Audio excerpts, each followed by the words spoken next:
AMSI Crisis Center dan yang UPI yang selalu setia menemani teman-teman para Omikroners nih yang beberapa minggu ini mengalami serangan, dan alhamdulillah berkat koordinasi kita semua bisa tertangani. Namun ada beberapa hal dan banyak pertanyaan yang kita terima, gejala-gejala dan lain-lain segala macam, dan akhirnya kita memutuskan untuk bertemu dengan pakarnya langsung, dengan Dr. Agus maupun Dr.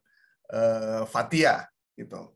Dan nanti akan bergabung teman-teman yang lain karena kita punya grup yang mereka yang kena Omikron ataupun COVID, dan ada beberapa teman-teman yang lain yang tidak kena, cuman perlu tahu juga ini Omikron ini seperti apa sebenarnya. Dan tema kita untuk kali ini adalah bagaimana penyintas bersahabat dengan Omikron. Karena beberapa bulan belakangan ini masyarakat jadi agak gimana ya? Ya udah mau gimana lagi? Ternyata COVID itu berada di sekitar kita. Kalau kita menutup diri, kalau menutup wajah itu wajib. Tapi kalau menutup diri di rumah, nggak kerja, nggak ngapa-ngapain juga sulit juga kita hidup. Makanya bagaimana kita tetap jalan, tetap hidup. Kalaupun memang ditakdirkan untuk kena COVID, kena Omikron, apa yang mesti kita lakukan dan bagaimana kita berteman dengan dia. Alhamdulillah juga Dr. Fathia juga sudah bergabung bersama kami di sini. Selamat pagi, Dr. Fathia. Pagi. Terima kasih Dok sudah bergabung bersama kami di teman-teman Asosiasi Media Cyber yang tergabung sekarang. Semoga sehat ya Dok ya. Alhamdulillah. Oke. Untuk yang pertama langsung saya ke dokter ya kayaknya panjang banget di jabatannya. Dr. Agus Dwi Susanto. Bagaimana kita bersahabat dengan Omikron Dok, ataupun dokter bisa cerita, kan dokter menangani dari awal COVID nih, dari awal-awal kita belum kenal namanya COVID, kita belum tahu ada parkiran untuk lab swab antigen, kok ada sih lembaga gitu. Nggak, ini cuma sekilas saja. Tiba-tiba sekarang seperti sekarang. Silakan dokter. Ya, terima kasih. Selamat pagi semuanya. Assalamualaikum warahmatullahi wabarakatuh. Pagi ini kita diskusi ya. Ya, Dok. Dan saya khusus untuk kali ini didampingi Dr. Fathia ya, karena sebenarnya saya ini bukan bidang infeksi ya, karena saya dokter paru khusus untuk penyakit yang terkait dengan lingkungan dan pekerjaan ya. Kalau saya ini konsultannya itu. Tapi karena saya ketua Perhimpunan Dokter Paru, jadi saya terlibat di dalam penanganan COVID sejak awal tahun 2020 ya. Kalau kita lihat sejarahnya tahun 2020 itu pertama kali 2019 akhir ada kasus infeksi virus di Wuhan yang dulu dikenal sebagai pneumonia Wuhan. PDPI sudah mengingatkan kepada pemerintah pada awal Januari 2020. Pada saat itu, Dokter Paru membuat press conference yang pertama, dan kita masih punya arsipnya di media online juga, mengingatkan bahaya pneumonia Wuhan ini di dunia, termasuk akan resikonya masuk di Indonesia. Ya. Dan waktu itu apa yang kita sampaikan tidak begitu mendapat tanggapan ya dari berbagai pihak karena kasusnya masih ada localized di Wuhan ya. Tetapi seharusnya kalau dalam sudut pandang kami sebagai profesi, karena ini kategorinya adalah resiko tinggi menular atau spreading ya, dengan pengalaman kasus kita menangani berbagai kasus seperti MERS-CoV, kemudian SARS-CoV yang pertama ya, SARS yang pertama kali, kemudian flu burung, maka kesiapan dari berbagai pihak seharusnya sebelum kasus itu masuk di Indonesia. Yang ada adalah kebalikannya ya. Jadi press conference kita dianggap menakut-nakuti masyarakat. Jadi memang dianggap itu suatu penyakit yang belum tentu masuk ke Indonesia. Tetapi perjuangan kita sebagai dokter paru tidak selesai di situ ya. Kita mempersiapkan berbagai hal, termasuk menyusun buku pedoman bagaimana kalau kasus itu ada di Indonesia. Kemudian kita berkoordinasi dengan berbagai profesi lain ya, yaitu dokter penyakit dalam, dokter jantung, kemudian anestesi dan dokter anak untuk mempersiapkan guideline atau pedoman apabila kasus itu ada di Indonesia. Dan ternyata kasus itu ada pertama kali masuk di sekitar akhir bulan Februari kalau nggak salah. Dan kemudian dokter paru kita sudah siapkan training ya. Kita sudah mempersiapkan dokter paru training untuk pedoman penanganan pneumonia virus COVID ini, SARS-CoV-2. Dulu belum SARS-CoV-2 ya. Oleh karena itu kita lakukan pada saat itu dokter-dokter paru itu kita latih di hotel yang Mercure yang ada di Menteng. Seluruh cabang kita panggil perwakilannya 2-3 orang. Kita juga masih punya arsipnya, waktu itu belum ada kejadian. Atau kalau masih ada kasus awal lah. Dan kita berikan mereka training bagaimana mendeteksi, mendiagnosis, kemudian juga mengobati COVID ini. Itu sebagai dasar awal. Dan selanjutnya kita juga menyampaikan kepada teman-teman organisasi lain menyusun buku pedoman. Akhirnya terjadilah itu buku pedoman 5 organisasi profesi. Dan di sisi lain, tentunya kalau kita lihat di awal-awal kasus dulu itu sangat menakutkan sekali kan. Kita belum kenal, ibaratnya dengan virus SARS-CoV-2 ini kita belum kenal nih virus apa, bentuknya apa, bagaimana caranya mendiagnosis, sehingga kita sebagai dokter praktisi yang menangani COVID itu awal-awal nggak ada itu dokter lain yang mau ya. Jadi kalau di rumah sakit yang dirujukan itu pada takut semuanya, dokter-dokter juga pada takut di awal. Sehingga perjuangan kita sebagai dokter paru di awal ya kita harus siap di garda paling depan mengobati pasien. Siap menggunakan APD, kemudian juga masuk ke dalam zona merah yang dulu ibaratnya kata waktu pertama-tama kali saya masuk sendiri, nanti dokter Fathia bisa cerita juga. Itu juga seperti hal yang menakutkan ya, karena masuk dalam ruangan yang isolasi pakai baju yang sangat lengkap. Di awal itu kan lengkap sekali. Ya, sangat ketat sekali dulu. Sehingga itu menjadi sebuah pengalaman yang menarik. Kalau kita lihat perkembangan kasusnya sendiri kan, kita melihat sekarang ini kalau lihat di dalam peta gelombangnya, peta gelombang dari perjalanan pandemi ini kan sudah masuk ke gelombang ketiga ya. Gelombang pertama itu adalah original cases yang terjadi di awal-awal kasus tahun 2020. Yaitu original case yang pertama kali itu adalah kasus-kasus awal yang datangnya dari Cina. Itu kasus awal ini mungkin adalah kasus yang kita anggap dulu mirip-mirip dengan flu burung atau SARS ya. Dan kalau kita lihat dalam perjalanannya tentu kasus-kasus itu dilihat mortalitasnya sekitar 3% di awal kasus ya, 2-3%. Dan dari sisi sifat-sifat virusnya sama, yaitu menular lewat airborne, kemudian kontak langsung ya, kemudian juga lewat kontak tidak langsung yang memegang barang atau benda-benda. Oleh karena itu protokol kesehatan dari awal kita juga sudah edukasi. Kita juga sudah siapkan waktu awal itu flyer, video kepada masyarakat. Kita melakukan media conference untuk memberikan edukasi betapa pentingnya pencegahan. Ya, pada saat itu memang istilahnya masyarakat masih belum begitu peduli ya ketika kasus awal-awal yang terjadi.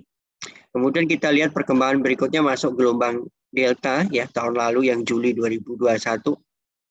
Itu adalah gelombang COVID yang paling menakutkan ya karena kasus kematiannya sangat tinggi sekali. Pengalaman kita di penanganan COVID ini, kalau dilihat kasus di original case tahun 2020 dengan tahun 2021, maka kelihatan sekali di tahun 2021 yang mulai terjadi pada bulan Juni-Juli, maka kita mengalami kejadian yang disebut hampir kolapsnya layanan di rumah sakit. Kita lihat di Jakarta sendiri, instalasi gawat darurat itu isinya hampir semuanya pasien-pasien COVID yang memerlukan oksigen. Kita pernah mengalami krisis oksigen karena kasus pada Delta ini kebagian besar adalah kasus yang sedang dan berat. Kasus sedang berat karena reseptor ACE2 yang memang menjadi tempat site-nya itu cukup tinggi pada kasus-kasus Delta ini sehingga kejadian untuk terjadinya kematian lebih tinggi. dibanding varian originalnya. Kemudian kita memasuki fase berhenti atau ibaratnya sudah sangat kecil sekali kasusnya mulai bulan September. Ya. September, Oktober, November itu kalau lihat grafik dari kurvanya, itu grafiknya flat. Di persahabatan sendiri tempat saya, itu kita sempat mengalami perawatan COVID itu hanya 1-2 pasien yang kita rawat. Dan kita mulai kembali lonjakan pada pertengahan bulan Januari 2022, yaitu kasus Omicron yang berlangsung sampai saat ini. Tetapi beda polanya dengan Delta. Saat Omicron ini adalah kasus yang sangat cepat sekali menular, tetapi memang severity atau gambaran klinis keluhannya itu lebih ringan dibanding varian Delta. Ya. Meskipun begitu tetap memiliki resiko kematian kalau dilihat angka kematiannya itu di bawah 1% ya. Beda dengan Delta yang bisa 3%. Dan dari tiga pandemi, kurva pandemi ini, saya sendiri alhamdulillah sampai saat ini masih baik-baik saja ya. Nah, kasus Omicron ini adalah kasus yang anak istri saya sendiri kena. Kalau di varian original tidak, ya varian Delta juga tidak kena, tapi di Omicron ini anak dan istri saya kena, dan itu menunjukkan bahwa spreadingnya begitu cepat pada kasus Omicron ini, berbeda dengan sebelumnya, tapi relatif memang lebih ringan dibanding yang sebelumnya. Saya rasa mungkin itu cerita perjalanan singkatnya. Saya sebagai dokter yang ngurusin COVID. Dr. Fathia bisa cerita tambahannya, monggo silakan. Ya, boleh. Dr. Fathia bisa ditambahkan, nanti ada pertanyaan juga untuk Dr. Agus. Dan juga buat teman-teman siapkan pertanyaan minimal apa yang dialami diri sendiri maupun keluarga terdekat, anak, istri, dan lain-lain. Dr. Fathia silakan, Dok. Ya, terima kasih Pak. Terima kasih Dr. Agus. Ya, saya hanya menambahkan bahwa alhamdulillah saya menjadi dokter paru, masa-masa inilah yang menjadi cobaan bagi kami. Ya, saya sudah melihat dan dari awal dari pneumonia virus ini ya, infeksi penyakit paru akibat virus ini, saya sudah lihat dari flu burung, flu babi, MERS-CoV, ya, ada H1N1, H5N1, dan semuanya itu ada di persahabatan. Tapi Masya Allah, yang sekarang ini benar-benar menyita raga dan pikiran. Saya tidak menyangka kalau misalnya saya mengalami suatu pandemi. Tadinya saya hanya membaca dulu ada 1 tahun yang lalu ada flu Spanyol yang hampir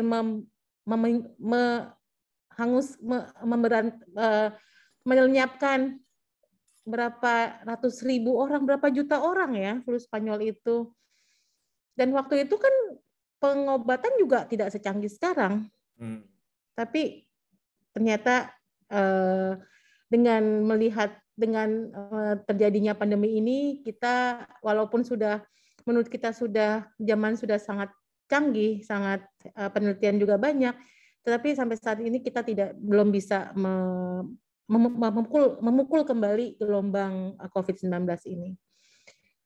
Hal ini antara lain karena menurut saya adalah sikap kita sendiri ya, sikap manusia yang seperti mungkin menganggap enteng ya, menganggap enteng, menganggap ringan, tetapi mohon karena saya dan Dr. Agus, teman-teman dokter paru sendiri itu melihat betapa tidak ringannya penyakit ini. Nah, mungkin nanti bisa diskusi, Pak. Terima kasih. Baik, Dr. Fathia, terima kasih. Ini sebelum ke teman-teman, saya tanya dulu ke Dr. Agus. Dok, apa yang membedakan secara spesifik Delta dan Omicron sekarang? Kalau kemarin kita waktu Delta itu, kita harus... Ini yang jawab harusnya Dr. Fathia nih, ahli infeksi. Dr. Agus, Dr. Fathia boleh. Ayo, silakan Dr. Fathia. Jadi kalau Delta kan kita pakai masker, cuci tangan, nggak boleh berdekatan. Mungkin Omicron juga sama, cuman kita sekarang lebih cepat gitu. Apakah dia menular juga lewat lewat sentuhan seperti yang lainnya sama atau seperti apa gitu. Walaupun dari sisi gejala mungkin dia tidak terlampau parah, karena kemarin Kemenkes juga bilang rumah sakit terus mengalami penurunan, tapi kecepatannya terus kalau kita positif tetap aja kita stres juga, deg-degan juga. Silakan, Dokter Fathia. Ya, terima kasih. Ya Pak, jadinya memang saya lihat kasus memang menurun. Kemarin kalau nggak salah 34.000 dan sebelumnya kita tuh antara 50 sampai 60.000. Tapi ingat, kalau menurut saya belum menurun ya. Jangan-jangan tesnya kurang. Ya, kalau tesnya kurang sudah dilaporkan kan, berarti kan? Oke. Mungkin makin banyak aja orang yang ya sudahlah saya cuma kena flu ringan ini sesuai dengan slogan pemerintah kan, ringan saja, tidak usah cemas, tidak usah panik, boleh kemana-mana kalau yang sudah divaksin atau yang komorbid ya. Ya itu ya tidak salah juga masyarakat berpikir seperti itu. Ya pemerintahnya bicaranya seperti itu, kan? Ya jadinya jadinya memang ada perbedaan antara Delta dan Omikron ini. Tapi ingat, apapun variannya sama-sama virus ya. Protokol kesehatannya sama. Impact yang terjadi itu sama. Ya, toh ada kematian juga. Mungkin itu hanya berbeda dalam jumlah. Tapi ingat, bagi keluarga yang ditinggalkan, orang yang meninggal itu tidak akan tergantikan. Ya. Yang ditakutkan dari suatu pandemi virus ini adalah mutasi. Ya, tidak pandemi aja takut kok. Karena kenapa yang terjadi mutasi? Nah, mutasi virus COVID SARS-CoV-2 inilah yang menyebabkan virus lebih transmissible. Dia lebih cepat untuk menular. Dia bisa escape dari antibodi kita yang tadinya sudah kita siap untuk menyerang dia balik, ternyata dia bermutasi, jadi kita tidak mengenali lagi, dan obat-obatan menjadi tidak efektif lagi. Nah, inilah yang ditakutkan dari suatu pandemi, terjadinya mutasi. Dan memang Delta ini lebih cepat transmisinya. Dari WHO dari beberapa bulan yang lalu dia sudah warning mengenai hal ini. Ini adalah bulan ketiga ya di mana WHO mengenalkan virus Omikron ini. Dan saat ini kita ada virus baru lagi namanya BA2 ya. Kemarin virus Omikron dibedakan ya, ada 3 ya, 3 BA1, BA2 dan BA3. Dan sekarang ini yang masih beredar itu adalah BA1. Tapi BA2 katanya ini lebih ganas daripada BA1 katanya. Dia lebih bisa menyerang paru-paru. Nah, hasilnya apa kalau misalnya itu kalau misalnya terjadi lonjakan BA2, hasilnya kemungkinan akan jadi Delta. Karena kenapa? Delta tuh lebih menyerang paru dibandingkan dengan Omikron ini. Itu, Pak. Ya, Dok, kenapa Omikron nggak suka sama paru, Dok? Karena memang sifatnya. Jadi karena dia kan kalau Omikron itu kan coronavirus itu dia terdiri dari spike-nya ya. Nah, terjadi mutasi pada spike-nya, mutasi protein, sehingga dia tidak terlalu menempel pada reseptor S-reseptor kita di paru. Jadi kalau misalnya badan kita ini dimulai dari saluran hidung, saluran mulut, saluran pernapasan, dan saluran pencernaan itu punya reseptor terhadap virus corona ini ya. Lock and key. Jadinya kalau dia masuk dia bisa mengunci dan dia bisa langsung bereplikasi dan lain-lain. Nah, ya. Mungkin yang reseptornya karena dia bermutasi agak kurang pas ya. Tapi ingat virus akan terus bermutasi. Mereka bermutasi karena memang tingkah laku kita juga tetap berkerumun, tidak menjaga protokol kesehatan. Ya begitulah. Oke. Teman-teman, kalau ada pertanyaan silakan ya. Saya mau tanya ke Dokter Agus dulu nih. Dokter kan pengalaman nih, ada anak istri kena Omikron. Nah, dokter sendiri kan sudah penyintas atau belum pernah sama sekali nih Delta maupun Omikron? Alhamdulillah saya belum pernah tuh. Belum pernah. Nah, pengalaman dokter gimana nih? Caranya sampai alhamdulillah tidak pernah kena, dan anak yang kena sekarang sama istri ini penanganan untuk Omikronnya kayak apa? Ya, treatmentnya ya. Sebagai seorang dokter biar bisa kita contoh nih. Jadi kalau saya sendiri selalu menjalankan protokol kesehatan ya di dalam aktivitas di rumah sakit maupun di luar ya. Jadi 5M itu betul-betul saya jalankan ya, mulai dari menggunakan masker, kemudian mencuci tangan teratur, kemudian menjaga jarak, menghindari kerumunan, ya itu yang selalu dilakukan sehari-hari. Dan yang sangat krusial itu adalah memang tidak nyaman itu menggunakan masker, ya. Saya dulu termasuk yang pertama kali membuat statement sebagai ketua dokter paru bahwa di dalam rumah wajib menggunakan masker apabila kita adalah orang yang aktif melakukan aktivitas di luar rumah. Bila keluarga kita itu adalah kelompok keluarga yang rentan. Itu saya ada medianya waktu itu sudah saya sampaikan. Ya. Waktu itu banyak orang yang protes mengenai itu, tapi saya sampaikan bahwa klaster rumah tangga itu bisa dicegah apabila kita yang berada di garis luar yang sering beraktivitas di luar, itu kalau masuk rumah itu menjalankan protokol kesehatan, termasuk menggunakan masker, terutama untuk orang-orang tua kita, anak-anak kita yang sangat rentan untuk itu. Oleh karena itu yang kedua adalah cuci tangan. Ya. Jadi pengalaman saya itu bahwa sering-sering cuci tangan. Ya. Jadi saya itu kalau setiap habis periksa pasien selalu cuci tangan. Kalau pasien saya 20 kali cuci tangan. Ya, pasien saya 100 kali cuci tangan gitu loh. Kadang-kala kita itu merasa aman sudah pakai masker ketat gitu ya. Kemudian lupa di tangan kita. Ya, tangan kita habis pegang pasien lupa, maskernya udah selesai, kemudian kita langsung pegang hidung. Nah, itu sumber penularan itu. Padahal rumah sakit kan infeksinya banyak ya, bukan hanya COVID nih Pak. Ya, bakteri apa kita habis pegang pasien gitu kan. Pakai sarung tangan, kemudian sarung tangannya lepas, kita pegang meja gitu kan, lupa. Terus mejanya penuh virus, pegang hidung-hidung gitu. Jadilah itu virusnya masuk ya. Jadi langkah kedua yang saya lakukan adalah cuci tangan ya. Itu paling sering. Dan itu pun saya lakukan ketika anak istri saya kemarin sakit di rumah. Semua saya minta di kamar masing-masing. Sampai pada marah-marah. Kita di penjara katanya. Saya bilang harus di kamar masing-masing. Boleh keluar rumah ke kamar mandi, keluar ngambil makanan di ruang makan, terus bawa ke kamar masing-masing. Saya sampai diomel-omelin itu. Dibilang terlalu kaku kayak gitu. Terus yang kedua, setiap saya aktivitas yang terkait dengan ruang isolasi keluarga saya pasti cuci tangan. Kemudian masker saya pakai. Alhamdulillah ya memang tidak tertular sampai hari ini ya. Moga-moga sih selalu dengan kondisi seperti ini sih ya. Sehingga ini yang selama ini saya lakukan. Jadi masyarakat itu seringkali kelupaan adalah di luar itu berkontak dengan orang, kemudian ke rumah, itu tidak menjaga prokes yang baik. Oke. Nah sebenarnya kalau pada masa pandemi sudah berkurang kayak bulan waktu itu ya, Agustus, September, Oktober, November, ketika kasusnya sangat kecil, saya di rumah juga lebih longgar ya, lebih longgar, lebih tidak melakukan prokes kalau di rumah, tapi di luar tetap wajib saya lakukan. Oke, Dok. Tapi anak istri sekarang kondisinya gimana, Dok? Anak saya sudah sehat kembali, istri saya juga udah negatif ya. Obat-obatannya sesuai dengan rekomendasi dari profesi kalau rawat jalan atau di rumah dengan gejala tanpa ada infeksi paru, kita berikan vitamin C, vitamin D, dan antivirus yang tablet. Saya rasa sih itu saja dan alhamdulillah baik sih.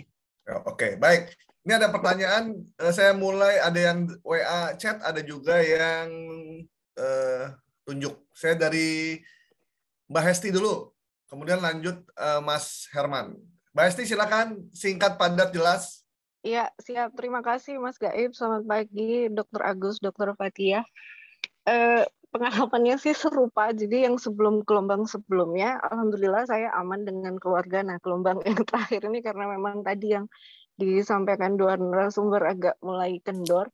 Jadi kemarin sempat ngincipi sebentar, Dok. Nah, yang saya mau tanya ini gini, Dok. Soal efek setelah itu. Karena saya kebetulan ada komorbid. Ibu saya kemarin yang positif juga komorbid. Kalau suami sih aman. Apa ini namanya? Di hasil foto rongsen saya, itu ketika akan keluar dari rumah sakit, ada tulisan ada indikasi bronkonumonia. Kalau ibu saya malah bersih. Maksudnya tidak ada tulisan itu. ibu saya komorbidnya diabetes, kalau saya hepatitis B. Nah, yang saya rasakan itu kadang itu kerasa kayak gini, Dok. Ini kan sudah 1 minggu lebih ya dari negatif, ya 1 minggu lebih ini. Dari negatif, kadang itu ada apa ini namanya keringat dingin masih keluar. Terus badan itu kalau orang Jawa bilang anyep gitu. Nah, saya ini bingung antara ini efeknya hepatitis B, karena biasanya kalau hepatitis B saya lagi bermasalah atau muncul agak bermasalah begitu, seperti itu juga, dan antara bronkonumonia. Boleh dijelasin, Dok, bronkonumonia ini kayak gimana? Ini seperti apa, dan saya yang dengan komorbid hepatitis B yang saat ini masih virusnya juga masih ada, sebaiknya bagaimana? Kalau obat virus hepatitis saya masih konsumsi terus sesuai dengan petunjuk dokter. Terima kasih, Dok. Baik, terima kasih Mbak Esti. Silakan dijawab Dr. Agus ataupun Dr. Fathia, bergantian saja. Fathia aja nih yang jawab, nanti saya kalau ada tambahan boleh. Silakan Dr. Fathia. Ya, jadinya untuk tadi kalau nggak salah Mbak Hes bilang setelah perbaikan ya dilakukan falatoraks dan ada gambaran bronkopneumonia. Bronkopneumonia adalah suatu gambaran adalah suatu bentuk dari radang paru-paru ya. Tetapi dia belum sampai ke dalam, belum sampai ke perifer, yaitu kantung-kantung oksigen ya. Dia terjadi pada di perjabangan yang halus-halus.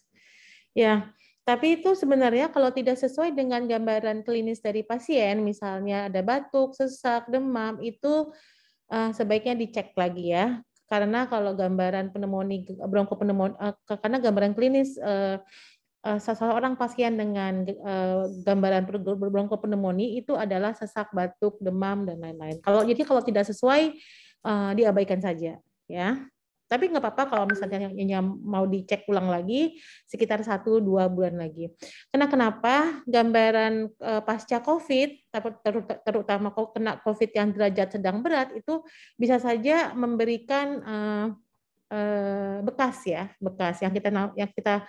yang kita katakan adalah namanya long COVID. Ya, karena kita tahu kalau misalnya COVID derajat sedang berat itu ada gambaran pneumonia, dan gambaran pneumonia tersebut apabila dia menyembuh itu memberikan gambaran seperti bronkopneumonia ya. Tapi kalau memang tidak ada gejala demam, sesak, batuk, itu nanti dicek lagi saja 1-2 bulan. Lalu perasaan seperti suka kedinginan itu bisa saja dari long COVID-nya ya. Jadinya bisa saja dari long COVID, itu long COVID bisa sampai 3-6 bulan kita merasakan gejala seperti COVID atau tidak enak, atau seperti tidak enak badan. Bisa susah tidur, rambut rontok, jadinya nano-nano deh. Jadinya gejala long COVID itu memang banyak sekali ya. Yang dilakukan adalah satu mungkin sabar ya, karena yang namanya perasaan juga harus kita jaga supaya kita tidak depresi, tidak stres. Kan kita tahu namanya stres atau depresi dapat menurunkan lagi daya tahan tubuh kita, daya imun kita. Nah, yang harus dilakukan adalah tetap berolahraga, makanan-makanan yang segar, yang sehat. Indonesia banyak ada buah-buahan, banyak sayur. Nah, sekali makan, kalau misalnya kurang, silakan mengkonsumsi suplemen yang mengandung vitamin E, vitamin D, vitamin B, dan vitamin C. Oke. Mbak Esti, cukup, Mbak? Ya, cukup, Mas Gaib. Berarti saya cek ulang lagi nanti 1-2 bulanan begitu ya. Kalau vitamin, boleh tambahan sedikit, Mas Gaib, kalau konsumsi vitaminnya itu sampai kapan maksudnya? Karena kan ada beberapa vitamin yang sepertinya tidak bisa long term, seperti vitamin D. Jadi sebaiknya sampai kapan untuk kami yang penyintas seperti ini masih mengkonsumsi vitamin lengkap itu, Dok? Berapa, Maaf, Bu? Sampai kapan mengkonsumsi vitamin apa tadi E? Oke, vitamin E. Oke, jadinya sepanjang kita hidup itu jadinya vitamin dan dia termasuk mikronutrien ya. Mikronutrien itu selalu akan dibutuhkan oleh tubuh kita. Tubuh kita untuk sebagai kofaktor untuk membuat enzim, untuk sistem pertahanan dan untuk pembuatan antibodi kita, singkat kata untuk daya tahan tubuh kita. Jadinya kapan kita sampai memerlukan ya seumur hidup kita. Tapi ingat, vitamin-vitamin tersebut adalah bersifat suplemen. Kalau misalnya tiap hari makan ikan teri yang banyak kalsium, tahu tempe, sayur-sayuran yang hijau, sayur-sayuran yang orange, buah-buahan yang segar, itu sepertinya tidak perlu makan vitamin lagi. Cukup dari makanan dan buah-buahan yang kita konsumsi tiap hari. Oke. Baik. Karena kalau kita kebanyakan vitamin C, misalnya kita makan tiap hari buah jeruk sehari 2, terus kita makan vitamin C lagi 1000. Nah, itu percuma. Karena kenapa? Vitamin C akan diekskresi, akan dibuang melalui urin ya. Jadinya tidak dipakai juga. Jadi mubazir. Oke. Baik. Mungkin kalau untuk tahu tempe 3 hari ini kita nggak makan dulu nih, Dok. Iya, pedagangnya lagi demo ya. Lagi demo nih. Oke, itu tadi jawaban Dr. Fathia menjawab pertanyaan dari Mbak Sarah ya, yang menanyakan, Dok, pasca sembuh dari COVID, apakah tetap diharuskan minum vitamin dan sebagainya? Jika iya, apa yang harus diminum dan dosisnya berapa banyak? Tadi udah jelas ya, kalau udah makan buah yang bergizi atau yang lain-lain, ya nggak usah terlampau banyak gitu, Dok ya, karena vitamin sekarang harganya mahal. Jadi secukupnya. Dokter Agus ada yang mau ditambahkan, Dok? Saya rasa cukup sudah tadi Dokter Fathia. Oke. Selanjutnya Mas Herman. Tadi bertanya juga Mas Herman. Iya Mas, terima kasih waktunya. Silakan Mas. Ini Dok, mau nanya. Kemarin kan waktu saya COVID, tiba-tiba mah saya kambuh gitu. Terus kemudian sampai sekarang kambuh lagi. Maksudnya ini udah beberapa lama saya nggak merasakan sakit mah, tapi kemudian pas COVID kambuh mah saya, terus sampai sekarang kambuh lagi. Terus itu yang pertama. Itu kira-kira kenapa ya, Dok? Terus itu yang pertama. Yang kedua, ini dada saya kok masih agak terasa ditekan-tekan gitu ya. Itu kenapa ya kedua? Apa karena long COVID yang tadi Ibu dokter bilang atau kenapa?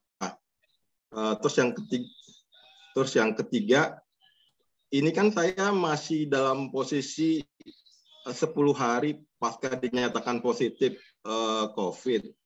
Nah, yang saya mau tanya, ini kan saya belum tes ulang. Apa perlu tes ulang atau cukup menghabiskan waktu isoman 10 hari yang disebut oleh Kementerian Sosial tanpa harus tes ulang lagi? Itu aja sih, Dok. Terima kasih. Oke, berarti posisinya Mas Herman sekarang belum negatif ya? Maksudnya dari positif kemarin? Iya, belum tes ulang. Belum tes ulang. Kondisinya berarti dada sesak, mah kambuh. Ya, udah kayak asisten dokter nih saya nih. Saya banyak jawab ya. Saya Dokter dulu Agus. nanti Dokter Fathia nambahin ya. Silakan, Dok. Jadi untuk Omikron, ini kalau pengalaman saya megang pasien dari awal sampai sekarang, itu memang agak unik ya, karena beda dengan ketika dulu Delta ya. Dan beda juga dengan varian awalnya, meskipun beberapa gejala lainnya sama. Nah, pada kasus Omikron ini, saya menemukan pasien itu banyak yang mengeluhkan di gangguan pencernaan, yaitu mual, muntah, sampai nyeri perut. Itu cukup banyak. Ya, di samping ada yang disertai demam, ada yang tidak, ada yang disertai sakit tenggorokan, ada yang tidak, ada yang disertai dengan sakit kepala, tidak. Tetapi nyeri perut, kemudian mual, ya, itu cukup banyak ditemukan pada pasien-pasien varian Omikron ini. Itu pengalaman. Beda dengan waktu dulu ketika Delta, saya lebih sering menemukan pasien itu adalah keluhan hilang perasa, hilang penghidu, ya, kemudian hilang pembaunya, kemudian sesak napas, itu lebih dominan kalau yang dulu. Nah, sekarang ini yang dominan gejalanya sakit tenggorokan, demam, sakit kepala, batuk, sama nyeri perut. Ya, itu cukup banyak itu. Jadi memang pada pasien-pasien Omikron ini akan ditemukan beberapa gejala saluran pencernaan. Jadi bisa jadi tadi pada siapa yang nanya itu Mas Herman ini keluhan nyeri perutnya yang asam lambung ini bisa jadi sebagai bagian dari gejala Omikron. Nanti kalau Omikronnya selesai juga keluhannya hilang. Nah, biasanya diberikan obat-obat oleh dokter, obat-obat penghilang untuk keluhan sakit mahnya itu ya. Bisa obat PPI ya, seperti omeprazol ataupun juga obat-obat yang lainnya. Kemudian terkait dengan dada masih terasa berat, maka saya sarankan sih sebaiknya konsultasi ke dokter langsung saja, Mas Herman. Karena kalau dada terasa berat, terus takutnya sudah kena tadi yang disampaikan pertanyaan kedua ya, Mbak siapa tadi yang ada pneumonia-nya ya. Jadi kalau ada keluhan dada terasa berat, sesak, maka itu salah satu warning. Kalau orang yang isoman harus segera ke dokter untuk dicek lebih lanjut. Jangan sampai terlambat. Kalau terlambat nanti sudah cukup luas. Jadi beberapa kasus pasien yang isoman, ini pengalaman kita di Delta dulu ya. Banyak yang dulu meninggal di isoman itu gara-gara ya tidak bisa mendeteksi bahwa ini harusnya sudah ke rumah sakit. Jadi tetap di rumah aja. Padahal salah satu warning gejala untuk kita ke rumah sakit adalah sesak atau dada terasa berat, diare berkepanjangan, lemas, itu beberapa parameter yang wajib dilakukan ke rumah sakit sebelum masa isolasi mandiri selesai supaya bisa dideteksi lebih dini kalau sudah mengenai jaringan paru. Nah, mungkin itu tambahan dari saya. Silakan Dr. Fathia. Dok, sebelum ke Dr. Fathia, berarti dada sesak mah itu berarti udah gejala yang harus dikonsultasikan ke dokter ya dok ya? Nggak bisa isoman saja ya? Kalau dada terasa berat, sesak itu harus segera. Tapi kalau sakit mah saja sih enggak. Kalau lemah saja enggak. Dok, ini kan udah 10 hari, dok. Kalau itu seharusnya kan udah kekuatan virusnya udah berkurang. Kalau menurut Kemenkes lah ya. Di panduannya 10 hari itu udah. Ya. Nah, itu gimana, dok? Kalau 10 hari tapi plus 3 hari bebas gejala itu baru boleh dikatakan sembuh. Jadi kalau sudah 10 hari masih ada gejala-gejala, ya harus segera ke rumah sakit saja dicek. Apakah gejala ini adalah bagian dari long COVID atau dari COVID-nya yang belum selesai. Dan itu harus dipastikan.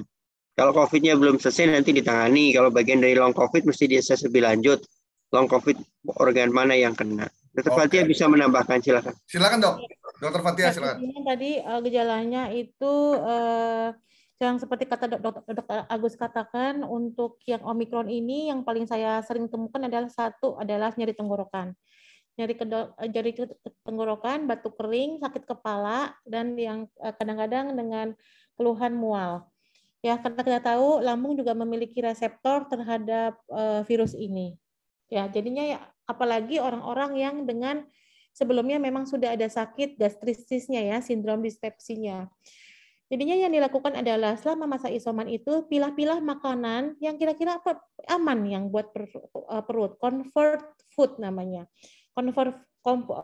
Antara lain tidak merangsang pengeluaran asam lambung yang berlebihan, contohnya yang bersifat asam, lada, pedas, dan terlalu asin.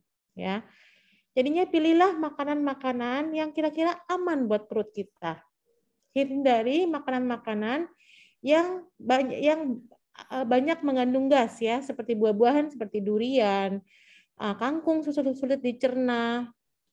Ya, tapi kalau misalnya brokoli, wortel itu aman. Kalau kol itu mengandung gas. Begitu juga dengan tepung-tepungan ya. Roti juga tuh hati-hati karena roti itu akan membuat gas lebih banyak lagi. Jadinya yang dilakukan adalah memang kalau memang ada riwayat asam lambung sebelumnya yang berlebih, kita bisa minum obat satu OTC seperti cairan promah ya, cairan promah, atau malah kalau misalnya tidak bisa sebaiknya memang berkonsultasi ke dokter untuk menyingkirkan kemungkinan lain. Kemungkinan lain yang harus diwaspadai apabila nyeri dada sebelah kiri atau dada terasa berat disertai rasa yang sangat tidak enak dan itu berlangsung terus-menerus. Dan apabila disertai dengan sesak napas, itu harus diwaspadai dan segera ke dokter. Nanti kalau memang kalau misalnya semuanya normal, kemungkinan besar itu adalah sindrom dispepsinya yang bisa diberikan obat-obatan obat lambung oral. Ya. Baik, dokter. ada pertanyaan dari Mas Nesto nih. Soal gejala. Apa yang disebut dengan gejala ringan, sedang, dan berat, Dok, untuk Omikron? Biar kita bisa menentukan, oh kayaknya kita harus ke rumah sakit nih. Oh kita kayaknya isoman aja di rumah lah, cukup minum vitamin, makan yang banyak, jemur, dan segala macam. Ya. Jadinya penentuan ringan, sedang, berat itu berdasarkan gejala pneumonia-nya. Gejala pneumonia yaitu sesak napas, batuk, dan penurunan kadar saturasi. Jadinya dari untuk diagnosis penentuan ringan, sedang, berat adalah berdasarkan saturasi. Dan saya ingatkan untuk orang-orang yang lagi sedang isoman, terutama orang-orang yang dengan komorbid, yang COVID ringan itu sebaiknya memiliki satu termometer dan saturasi. Apabila temperaturnya di atas 38 secara terus-menerus, tidak turun dengan obat penurun panas, atau saturasinya di bawah 93%, itu harus segera ke rumah sakit. Oke, jadi dalam situasi begini, di rumah kita udah harus siap termometer dan oximeter ya. Itu dua alat yang cukup penting untuk kita miliki selain handphone. Oke, baik. Teman-teman, ada lagi pertanyaan? Oke. Ini dari Mbak Hesti. Satu lagi nih, Dok. Oh, oke, Mas Guritno dari Bogor. Ini di Bogor sekarang sudah merah nih. Silakan Mas Guritno. Siap, terima kasih Dr. Agus, Dr. Fathia. Saya ingin tanya, anak saya kan kebetulan sudah hari ke-11 nih isoman. Pada awalnya itu gejalanya cukup banyak, batuk, tenggorokan sakit, terus mual, pusing, panas, demam gitu. Tapi sekarang sudah membaik semuanya, kecuali batuknya ini masih agak parah gitu, masih terutama menjelang pagi gitu. Itu apa ya kemungkinannya? Apakah virusnya sudah hilang tapi tinggal batuknya, atau masih ada virusnya gitu? Mungkin itu saja, Dok. Oke, sekaligus dijawab, Dok, soal Omikron yang menimpa anak ini apakah berbeda dengan yang menimpa orang dewasa? Silakan, Dok. Ya, kalau anak saya mungkin bukan anak-anak ya, sudah 19 tahun. Oh, berarti udah remaja dong nih ya? Ya, udah kuliah. ABG. Silakan, Dok. Ya, jadinya kalau misalnya udah 11 hari, kemungkinan besar sudah lepas masa isolasi ya, di mana sudah terjadi penurunan atau hilangnya virus dari badan kita ya. Terutama memang kalau memang pasiennya masih muda, tidak ada komorbid, dan sudah divaksinasi secara lengkap. Jadi kalau apabila batuk itu bisa dari gejala sisanya yang kita katakan long COVID-nya, atau memang sebelum long COVID anak tersebut memang sudah sering batuk yang disebut dengan batuk alergi, karena saya lihat itu batuknya dikatakan adalah pagi hari ya. Jadinya harus disingkirkan untuk kemungkinan tersebut. Jadi kalau misalnya batuk, kalau memang sangat mengganggu, ya kita sebaiknya ke dokter untuk diberikan obat penekan batuk atau pengencer dahak. Oke, Mas Guritno itu ya? Ya, terima kasih, Dok. Batuk pengencer dahak. Ini dari Mbak Hesti. Sebelumnya saat mens saya tidak pernah mengalami sakit. Bulan ini seminggu setelah negatif COVID saya mens dan sakit levelnya sampai 7. Wah, level 7 ini berarti pedas sekali nih. Semalaman. Apakah dampak ikutan COVID juga atau yang disebut long COVID, Dok? Ya, ya terima kasih. Saya saat ini sampai belum pernah melihat efek long COVID untuk sistem reproduksi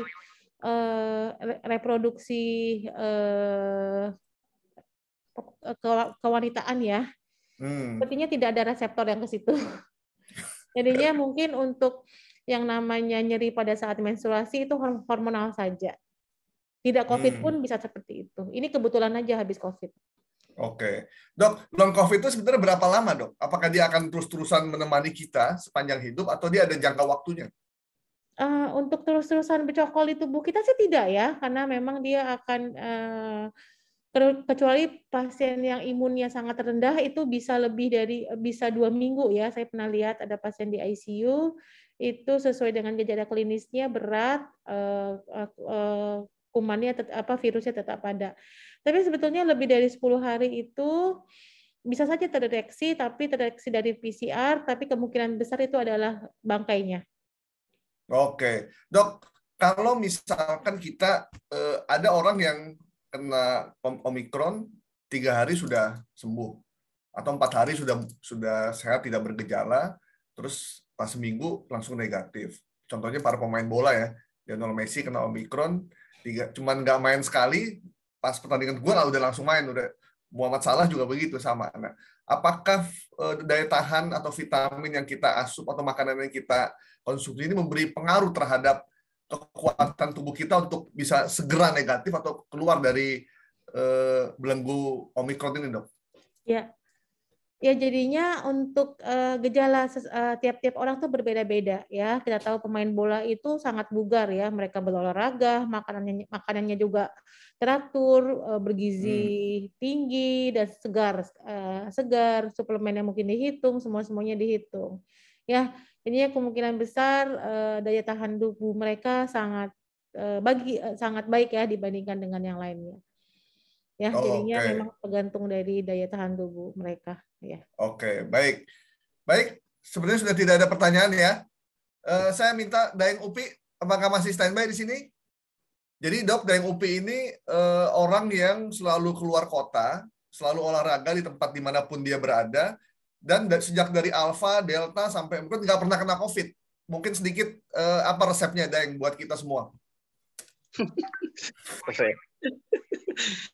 Ya itu aja sih, jaga kondisi dan pikiran sebenarnya, karena saya selalu berpikiran bahwa segala sumber penyakit itu dari pikiran. Jadi tubuh itu dibangun oleh pikiran sebenarnya. Jadi kalau pikirannya sehat, ya tubuhnya akan sehat. Jadi jangan sampai kalah sama tubuh deh. Jadi ya kalau itu tanya resep ya.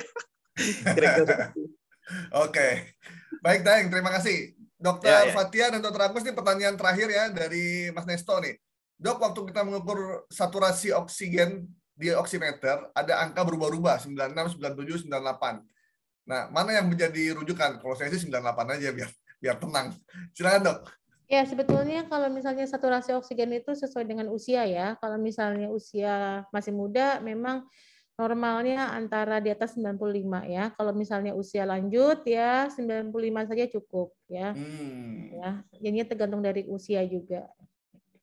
Jadinya patokan saya adalah 95% ke atas. Kalau oksigennya 95 ke bawah, Dok? 90 ya, gitu? Ini itu pada COVID apa bukan? Kalau misalnya pada COVID ya, sedang pasien dengan isoman, saturasinya di bawah 95, segera dibawa ke dokter ya. Oke, baik. Baik, Dokter Agus dan Dokter Fathia, terima kasih banyak. Tapi untuk penutup, Kang, aku mau tanya nih. Ya, silakan. Terkait beberapa pertanyaan yang masih di mute. Silakan dari Ngopi. Oh, tunggu. Masih di mute. Ya. Silakan. Ya, udah. Oke. Dokter Agus dan Dokter Fathia, aku mau tanya, beberapa anggota kita itu yang sekitar dari yang kemarin itu 14 orang yang positif COVID. Dari 14 itu 8 yang diantaranya negatif setelah melalui proses isoman dan tes PCR.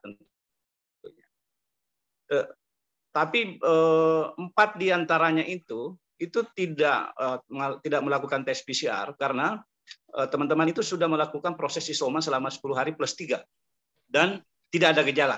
Dan kemudian aplikasi Peduli Lindungi juga itu sudah hijau di masing-masing aplikasi teman-teman itu. Nah, pertanyaannya adalah apakah memang aman itu setelah melalui proses isoman 10 hari plus 3 tanpa gejala, itu kita tidak perlu lagi melakukan tes PCR atau tes antigen untuk memastikan apakah itu aman, itu gimana? Ya, jadinya sesuai dengan edaran dari Kemenkes bahwa untuk orang-orang yang tidak bergejala cukup 10 hari dan orang-orang yang bergejala 10 plus 3. Menurut saya itu cukup, itu sudah sesuai, tidak perlu lagi dilakukan tes PCR. Ya, cukup aman. Oke. Aman ya? Oke, jadi teman-teman yang tidak melakukan tes PCR itu aman karena dari kemarin-kemarin itu masih ragu-ragu nih. apakah saya bisa keluar ini atau gimana? Oh, bisa. Apalagi sudah 14 hari. Silakan Ya, saja untuk yang penting pakai masker ya, Dok ya. tetap harus menjalankan protokol kesehatan. Oke. Bukan berarti dia sudah 14 hari isolasi mandiri lalu dia keluar tanpa menggunakan masker. Ya, tidak boleh juga. Oke, baik. Dr. Agus dan Dr. Fathia, ada closing statement yang disampaikan kepada kami semua. Kemudian juga nanti kita tayangkan di YouTube juga buat masyarakat luas yang bisa ikut mendengarkan acara ini. Silakan Dr. Agus dulu dalam menghadapi Omicron sekarang.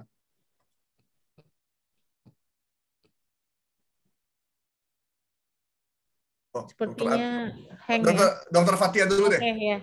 Ya, jadinya tolong jangan senang dulu, kasus turun bukan berarti benar-benar penurunan kasus, masih dilihat juga sekeliling kita masih banyak yang positif, masih yang kena banyak yang terkena. Tolong jangan berpikir ini adalah baik-baik saja, ringan-ringan saja, oke-oke saja, bisa kemana-mana, tidak ya. Kita harus melindungi diri kita dan orang lain, ya. Baik. Dokter Agus sepertinya kelempar ini, Pak. Ya, kelempar nggak apa-apa. Baik. Kalau gitu, kami mengucapkan terima kasih kepada Dr. Fathia maupun Dr. Agus dari Perhimpunan Dokter Paru. Semoga apa yang disampaikan menjadi berkah buat para dokter, diberi kesehatan, diberi keselamatan, dan juga tentunya barokah yang luar biasa. Dan juga buat teman-teman. Saya dengar katanya di surga nanti ada 2 yang otomatis dijamin masuk surga. Yang pertama adalah dokter, yang kedua adalah wartawan. Amin. Ini ada Dr. Agus nih. Dok, closing statement buat kita, Dok, dalam menghadapi Omicron sekarang, Dok. Apalagi ya, kita di media. Ya. Maaf tadi saya kepental keluar sebentar. Ya, terima kasih kepada teman-teman. Jadi untuk closing statement yang pertama yang terpenting adalah kita tidak boleh meremehkan COVID varian apapun, itu yang pertama. Karena baik varian Delta, original varian maupun varian Omicron tetap saja memiliki resiko kematian apabila terkena. Ya, meskipun sekarang ini disampaikan lebih ringan, tetapi resiko kematian itu tetap ada. Oleh karena itu, kewaspadaan untuk terinfeksi terhadap Omicron ini tetap harus dilakukan. Kita tidak boleh abai dan tidak boleh lalai. Yang kedua adalah protokol kesehatan tetap dijalankan di masa pandemi selama belum ada statement dari WHO maupun pemerintah bahwa pandemi telah selesai. Jadi selama itu maka protokol kesehatan tetap dilakukan. Sebenarnya kalau kita bisa melihat manfaat di balik pandemi selama 2 tahun ini adalah pernah merasakan nggak bahwa selama kita menjalankan protokol kesehatan ini kita itu hampir 2 tahun lebih itu jarang flu. Ya, itu saya udah jarang flu. Ya, atau bahkan mungkin nggak pernah flu malah kalau saya lihat 2 tahun ini tuh saya itu paling flu 1 atau 2 kali. Ya. Artinya bahwa sebenarnya protokol kesehatan ini adalah salah satu upaya mencegah terjadinya transmisi infeksi yang bersifat transmisi lewat udara. Jadi protokol kesehatan ada hal yang sangat bermanfaat saat ini. Oleh karena itu kedepannya kita perlu juga memikirkan itu di pencegahan infeksi yang lain. Saya rasa itu 2 hal yang penting, Mas. Oke, baik. Terima kasih Dr. Agus dan juga Dr. Fathia. Sehat terus. Pemerintah harusnya menerapkan gas rem. Gasnya mungkin dari yang lain, remnya nih dari para dokter ini nih. Harus didengarkan nih, karena kalau digas terus nggak ada remnya nanti bisa berbahaya buat kita semua. Baik, terima kasih Pak Dokter dan Bu Dokter dan juga buat teman-teman semua. Semoga bermanfaat. Minggu depan kita akan kembali lagi di acara ini dengan menghadirkan dokter dari bidang yang lain. Terima kasih semua. Kita tutup dengan Assalamualaikum warahmatullahi wabarakatuh. Waalaikumsalam warahmatullahi wabarakatuh. Terima kasih teman-teman. Terima kasih semua. Kak Upi. Sehat semua ya. Sehat.